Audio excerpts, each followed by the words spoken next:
Hello friend, welcome back आपके अपने YouTube channel success मंत्रा में। मैं हूँ एपी सिंह। तो अभी तो हम पढ़ रहे हैं अभी तो हम फिजिक्स के बारे में पढ़ चुके हैं, मापन वगैरह वगैरह में। अगला चैप्टर हमारा चला था सदिश के बारे में। तो सदिश में आज हम उसका नेक्स्ट पार्ट करने जा रहे हैं। तो प्लीज़ सी। तो सदिश के बारे में, उनके बारे में जानकारी बेसिक पढ़ चुके हैं। अब जानते हैं सदिश का योग। सदिश का योग दोस्तों, सदिश का योग कैसे किया जाता है उसके बारे में है ये। तो सदिश के योग के कुछ नियम है, जिसमें पहला वाला है कुछ तरीकों से किया जाता है, जिसमें पहला टाइप में आपको बताने जा रहा हूं। वो है सदिशों के योग का त्रिभुज नियम। नंबर 1, सदिश के योग का त्रिभुज नियम।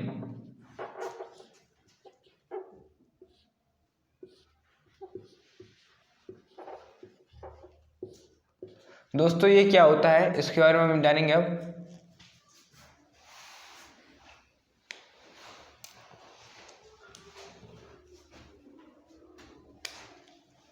यदि दो सदिशों को क्रमागत दो भुजाओं द्वारा निरूपित किया जाता है तो उनका जो परिणामी सदिश होता है वो तीसरी भुजा द्वारा निरूपित किया जाएगा। अब अब आपको समझाने के लिए बताता हूं मैं। तो देखिए दोस्तों, दो क्रमागत भुजाओं का जो अगर दो सदिशों को क्रमागत भुजाओं द्वारा निरूपित किया जाए तो उनका जो परिणामी सदिश होगा वो उस तीसरी भुजा द्वारा निरूपित किया जाएगा। जैसे कि हमारा मान लीजिए ए वेक्टर और बी वेक्टर, दो सदिश है हमारे पास, इनका परिणामी हमने आर वेक्टर माना। तो इस नियम के हिसाब से कैसे हुआ कि एक सदिश हमने देखा ये, दूसरा सदिश हमारा ये आया, ये एक वेक्टर है, ये बी वेक्टर है। तो इनका जो तीसरा सदिश होगा, इनका जो परिणामी सदिश होगा उसको तीसरी जगह निरूपित किया जाएगा, वो इस हिसाब से देखा जाएगा, आर वेक्टर। दोस्तों इस संरचना को हमेशा थोड़ा ध्यान से देखिए, क्योंकि ये संरचना हमेशा कभी कभार डाउट कर देती है। तो उसके हिसाब से ये अवकलन में जो व्याकलन होगा, मतलब जो घटाना होगा सदिशों के, उसमें भी ये संरचना हमारे जो डायग्राम है ये हमारे काम आएगा। तो इसके हिसाब से जो हमारा है क्या बता रहा है कि यदि दो सदिशों को क्रमागत भुजाओं द्वारा निरूपित किया जाए तो उनका योग तीसरी भुजा द्वारा निरूपित किया जाएगा। अर्थात इन दोनों सदिशों का योग तीसरी भुजा द्वारा निरूपित किया जाएगा। इसके कहने का मतलब A vector plus B vector is equal to R vector. Okay friends, तो इसको मैं आपके लिए सुविधा के लिए वैसे बता चुका हूँ कि एक बार फिर से बता दूं आपको। यदि दो सदिश परिमाण एवं दिशा में किसी त्रिभुज की दो क्रमागत भुजाओं से निरूपित किया जा सके तो उनका परिणामी योग सदिश परिमाण व दिशा में त्रिभुज की तीसरी भुजा द्वारा विपरीत क्रम में निरूपित किया जाता है। दोस्तों एक बात बता दूं, यहाँ पे ये जो कोण बनेगा ये हमारा थीटा कोण कहलाएगा। अब थीटा कोण की क्या जरूरत है वो मैं आपको आगे के फॉर्मूले बताऊंगा। जैसे कि हमारा फिलहाल तो ये देखिए, इस पॉइंट से लेके ये पॉइंट, इस ए वेक्टर का ये यहाँ से लेके यहाँ तक ये प्रथम हो जाए, ये बी वेक्टर है तो इसका परिणामी A vector plus B vector equal to R vector. इसको इस टाइप से आप लिख सकते हैं, A vector plus B vector. Okay friends, तो ये आपको समझाने के लिए था। सेकंड वाला हम देखते हैं समांतर त्रिभुज का। आप नोट करना चाहें तो पॉइंट बाय पॉइंट दोस्तों हम जल्दी शॉर्टली और एकदम अच्छी तरीके से आपका कोर्स पूरा कराने की कोशिश करेंगे। इसके लिए हम पॉइंट बाय पॉइंट शॉर्टली में हर चीज़ समझाएंगे आपको, लगभग हर चीज़। तो आप समझ चुके हैं, आप नोट करना चाहते तो नोट कर लीजिए। तो दोस्तों हमें उम्मीद है आपने नोट कर लिया होगा ये, इसीलिए मैं आपको सेकंड नियम इसका बताने जा रहा हूँ। तो वो देखिए। वैसे दोस्तों इसके बारे में एक बात और बता देता मैं आपको कि R vector is equal to A vector plus B vector. Okay friend, इसका एक चीज़ मैं आपको और समझा दूँ, वो ये है कि मान लीजिए इस टाइप से कोई कंडीशन है, ए वेक्टर कुछ ऐसे है। ओके फ्रेंड, दूसरा वेक्टर जो है वो बी वेक्टर ऐसे है। ये ए वेक्टर, ये बी वेक्टर। तो इस कंडीशन में आप कैसे बनाएंगे परिणामी सदिश को, कैसे निरूपित करेंगे, तो वो ये देखना है। ये स्टेप से होगा आर वेक्टर, अर्थात यहाँ पे हम अब इसको इस तरह से उल्टा कर लिया जाए, अर्थात ये वाली है वो उठा के यहाँ पर दी जाए, ए वेक्टर उसको उठाकर हम यहाँ पे रख देते हैं, और बी वेक्टर यहीं पे उल्टा हो जाता है। कहने का मतलब फ्रेंड, एक बार फिर मैं आपको समझा दूँ। ये देखिए अलग डायग्राम बना के एकदम अच्छी तरह से आपको बताता हूँ मैं। ए वेक्टर, ओके फ्रेंड, सेकंड वाला है बी वेक्टर।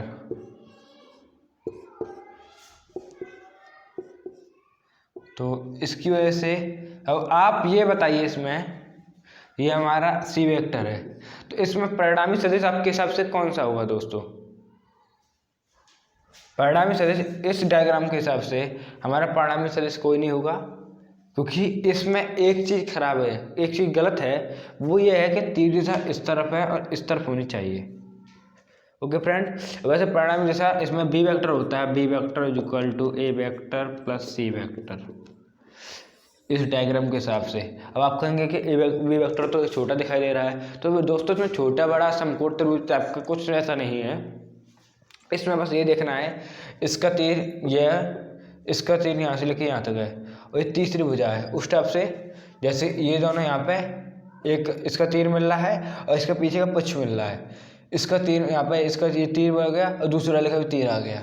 तो ऐसी भुजा जिसका पुच्छ मिले और तीर मिले, मतलब जिसका तीर है उसे किसी अन्य भुजा का तीर मिले, और जिसका पुच्छ मतलब पीछे वाला बैक वाला भाग है उससे किसी दूसरी भुजा का बैक वाला भाग मिले, तो वो हमारा आर वेक्टर कहलाता है। जैसे कि इसमें ये है बी वेक्टर, इसका बैक का ए वेक्टर से बैक से मिल रहा है, और इसका जो आगे का हिस्सा है, जो फॉरवर्ड वाला हिस्सा है, वो सी वेक्टर के फॉरवर्ड वाले हिस्से से मिल रहा है। इसीलिए इसमें B vector equal to A vector plus C vector होगा।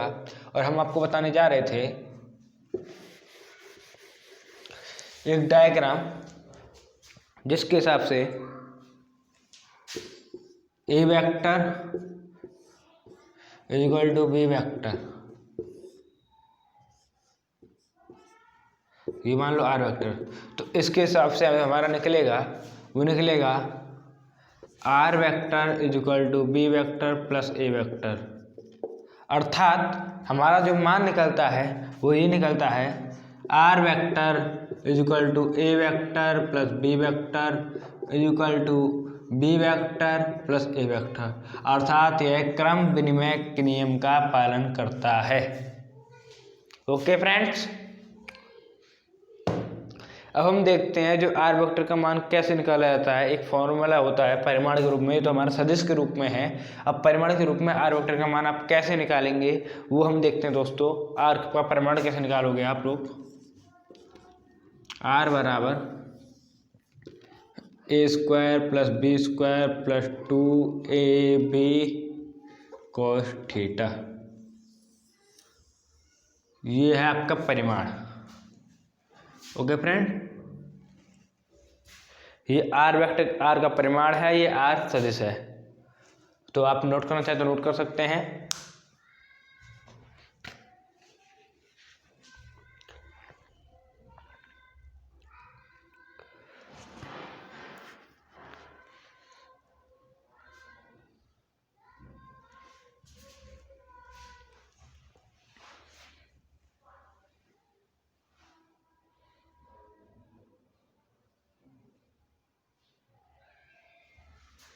उम्मीद है आपने नोट कर लिया होगा। अब सेकंड वाला नियम आता है दोस्तों समांतर चतुर्भुज वाला, चतुर्भुज का नियम। दो सदिशों को योग करने के लिए समांतर चतुर्भुज का कौन सा नियम है उसको हम पढ़ेंगे दोस्तों।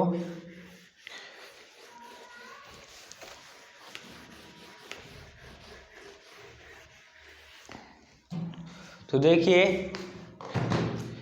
क्या नियम है ये, सदिशों के योग का समांतर चतुर्भुज नियम। सदिशों के योग का समांतर चतुर्भुज नियम।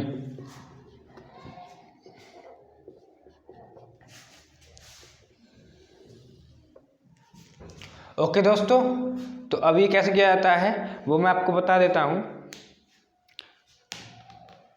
माना R दो वेक्टर ए वेक्टर और बी वेक्टर का परिणामी है, जहाँ पर एक चतुर्भुज की जहाँ पर ए वेक्टर और बी वेक्टर ए वेक्टर और बी वेक्टर एक समांतर चतुर्भुज की दो भुजाएं हैं, क्रमतः दो भुजाएं हैं जो क्रमशः होती है संलग्न वाली, वो दो भुजाएं हैं। तो इनका विकर्ण जो होगा वो R वेक्टर अर्थात परिणामी वेक्टर के रूप में होगा। तो अब देखते हैं ये कैसे होगा, इसको कैसे निरूपित किया जाता है उसके बारे में।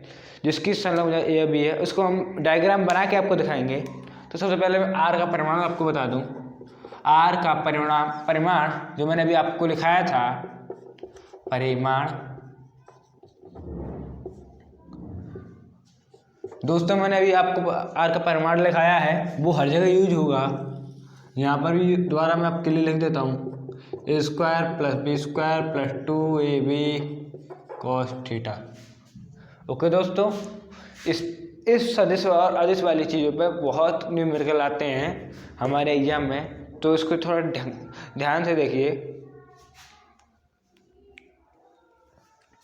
अब ये मान लीजिए ओ कोई पॉइंट है, बी ए, ये दो भुजाएं हैं समांतर चतुर्भुज की। तो इसी प्रकार से अगर ये ए है तो ये भी ए होगा। ये थोड़ा वैसा हो गया, आपकी सुविधा के लिए मैं इसको दोबारा से ड्रॉ करता हूँ।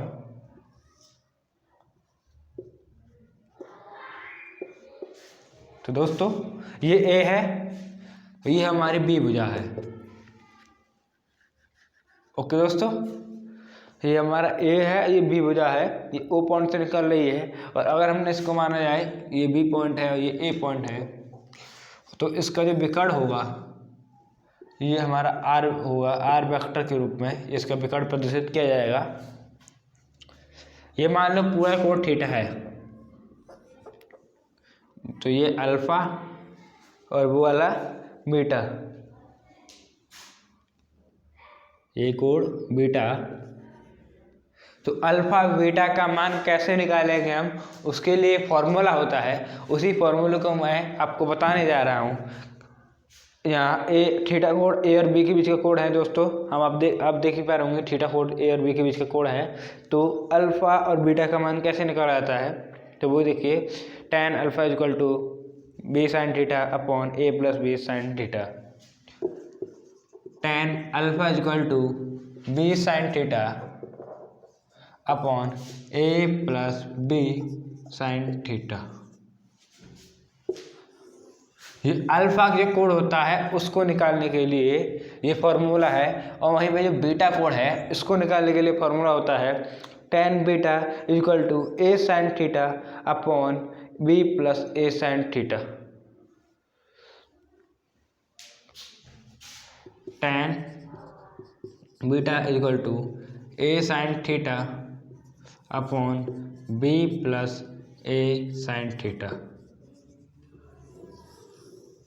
ये बीटा निकालने के लिए कोड है दोस्तों।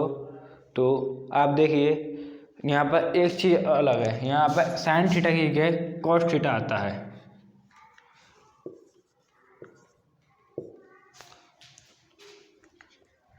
ओके फ्रेंड्स, आप इसको नोट कर लीजिए क्योंकि ये बहुत इम्पोर्टेंट है।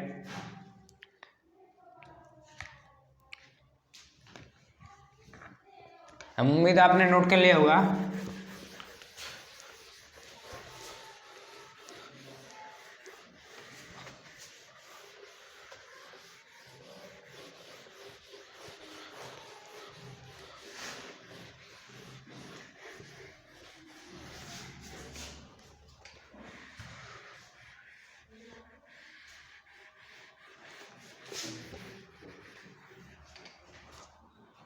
ओके फ्रेंड्स, तो देखिए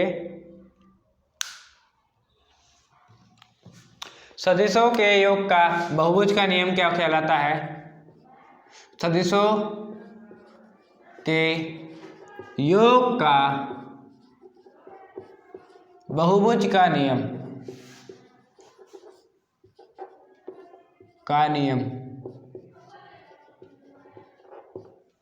ये क्या कहलाता है दोस्तों, इसके बारे में हम पढ़ेंगे। तो इसकी एक बार आपको मैं डेफिनेशन बता देता हूँ दोस्तों। यदि कई सदिश परिमाणवार दिशा में एक बहुभुज की भुजाओं द्वारा प्रदर्शित हैं, तब इनका परिमाणीय बहुभुज की अंतिम भुजा अंतिम सदिश के शीर्ष व पहले सदिश के पुच्छ को मिलाने से बनता है, द्वारा व्यक्त किया जाता है। अब मैं आपको इसको समझाता हूँ कैसे कह रहा है ये क्वेश्चन, कि यदि कई सदिश दोस्तों, वैसे मान लो A vector, B vector, C vector, D vector, E vector, F vector, G vector, और ये एक सदिश है, ये आर वेक्टर। ओके दोस्तों, तो यदि कई सदिश एक भुजादार प्रदर्शित किया जाता है जिससे कि एक बहुभुज की आकृति बनती है। अब ये कितने बहुभुज है दोस्तों, इसमें कितनी भुजाएं हैं, 1 2 3 4 5 6 7 8 अष्टभुजा है दोस्तों एक। तो आप देखिए, यदि कई सदिश मिलके एक बहुभुज की आकृति को निर्मित करते हैं, तो जो अंतिम वाला होता है वो उन सबके परिणामी अर्थात योग के बराबर होता है। जो इनका परिणामी सदिश होगा वो अंतिम वाला होगा। इसकी पहचान क्या दोस्तों, परिणामी का हमेशा पिछला वाला भाग किसी अन्य सदिश के पिछले भाग से मिलेगा, और परिणामी सदिश का हमेशा अगला वाला भाग किसी अन्य सदिश के अगले वाले भाग से ही मिलेगा। ये आप त्रिभुज देखिए, समांतर चतुर्भुज देखिए, या फिर बहुभुज देखिए, या किसी अन्य नियम में देखिए, तो हमेशा ये देखना कि जो आर होता है परिणामी सदिश होता है, इसकी पहचान होती है कि इसका पिछला वाला भाग किसी दूसरे पिछले वाले भाग से और इसका अगला वाला भाग किसी अन्य अगले वाले भाग से हमेशा मिलता है। तो इस चतुर्भुज के हिसाब से वो इस पॉइंट को मैं डाल देता हूँ, B C D E F G. ये दोस्तों पॉइंट है, जो हमारे पॉइंट आते हैं, उसके हिसाब से इसका मान होगा R vector equal to A vector plus B vector plus C vector plus D vector plus E vector plus F vector plus G vector. ये दोस्तों आर वेक्टर का मान है, तो आप ये इसको नोट कर लीजिए, जो कि मैं आपको बता चुका हूं।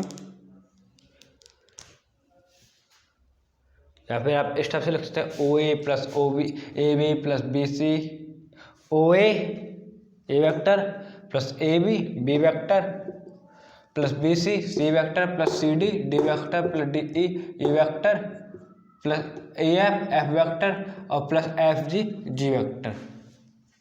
आर वेक्टर इक्वल टू, ये आप स्टेप से लिख सकते हैं, जैसा आपका इच्छा कर वैसे लिख लीजिए। अब मैं आपको एक आपको अगला वाला बताता हूँ, सदिशों का घटाव कैसे किया जाता है, वो मैं आपको बताता हूँ।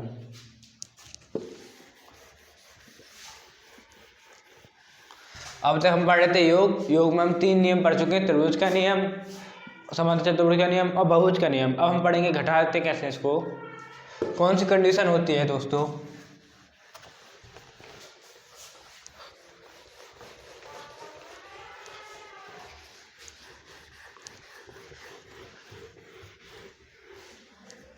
सदिशों का घटाव,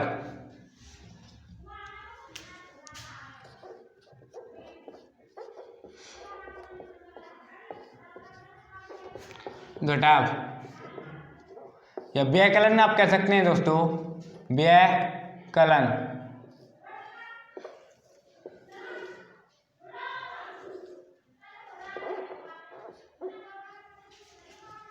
ओके दोस्तों, तो कैसे किया जाता है, मैं आपको पहले एक बात बता दूं, आपके लिए बहुत इंपॉर्टेंट है। मैथमेटिकल आप जानते हैं, 4 + 5 equal to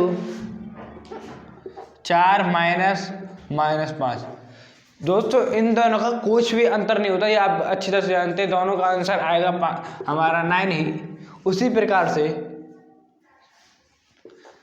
4 - 2 equal to 4 + in the bracket -2। इन दोनों का आंसर सेम टू सेम आएगा, इन दोनों का मतलब कुछ नहीं है, कहने का मतलब इन दोनों का सेम टू सेम आंसर आएगा, वो हमारा आएगा 2। चाहे हम इस टाइप से लिखें चाहे इस टाइप से लिखें, उसी प्रकार से हम इस टाइप से लिखें चाहे इस टाइप से लिखें, हमारा आएगा आंसर 9 ही।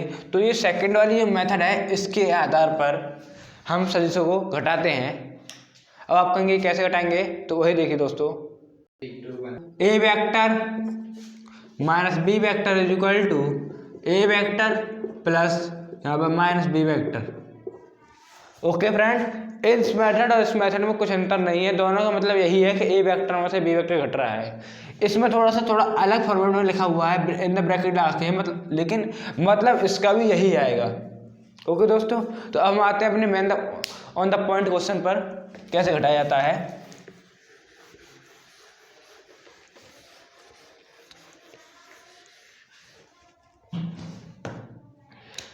इसको पहले एक बार डेफिनेशन आपको समझा दूं। यदि दो सदिश राशियों को परस्पर घटाते हैं तो उनमें से एक सदिश राशि को दूसरी सदिश राशि के से विपरीत दिशा में त्रिभुज नियम द्वारा जोड़ते हैं। जैसे मान लीजिए हमने माना ए वेक्टर, मैं आपके लिए थोड़ा ढंग से बता देता हूँ। ये हमारा ए वेक्टर है, ये हमारा बी वेक्टर था, इसको इस टाइप से जोड़ा तो हमारा ये निकलता था R vector is equal to A vector plus B vector. ये बी वेक्टर, ये हमारा आर वेक्टर निकलता था, तो ये निकलता था। अब हमने आपको क्या बताया कि ए माइनस बी बराबर A vector plus in the bracket minus B vector. Okay friend, अब इस माइनस बी को आप कैसे करोगे।